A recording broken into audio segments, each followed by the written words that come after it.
ફતેપુરા તાલુકાના મોટી સેરોબે આંગણવાડી કેન્દ્રની મુલાકાત લેતા જિલ્લા પ્રોગ્રામ ઓફિસર સુશ્રી ઈરાબેન ચૌહાણ આંગણવાડી વર્કરને માનદ વેતન સેવા સમાપ્ત કરવાની નોટિસ આપતા જિલ્લા પ્રોગ્રામ ઓફિસર સુશ્રી ઈરાબેન ચૌહાણ દાહોદ ફતેપુરા તાલુકાના મોટી સેરોબે આંગણવાડી કેન્દ્રની મુલાકાત લેતા જિલ્લા પ્રોગ્રામ ઓફિસર શ્રી ઈરાબેન ચૌહાણ આ મુલાકાત દરમિયાન આંગણવાડી કેન્દ્રમાં સ્વચ્છતાનો અભાવ જોવા મળ્યો હતો. સવારમાં બનાવવામાં આવેલ નાસ્તાની ગુણવત્તા યુક્ત જોવા મળ્યો હતો. પોષણ સુધા યોજનાનો કોઈ નાસ્તો બનાવેલ નથી.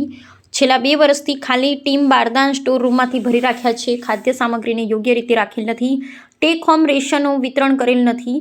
આ ઉપરાંત આંગણવાડી કેન્દ્રો પર 6 માસથી 6 વર્ષના તમામ બાળકોનું કુપોષણ દૂર કરવા અને સર્વાંગી વિકાસ પૂરક પોષણ અને પૂર્વ પ્રાથમિક શિક્ષણ પ્રવૃત્તિની આપવાની સૂચના આપેલ હોવા છતાં આંગણવાડી કેન્દ્રો પર ફક્ત 5 બાળકો જ જોવા મળે છે અને અગાઉ સીડીપીઓ મુખ્ય સેવિકા બ્લોક ન્યુટ્રિશન મેનેજર ઇન્સ્પેક્ટર દ્વારા મુલાકાત લીધેલ હોવા છતાં પણ તે સમયે પણ આંગણવાડી કેન્દ્રમાં 7 થી 10 બાળકોની હાજરી દર્શાવેલ છે. અહેવાલ માજુભાઈ બારિયા.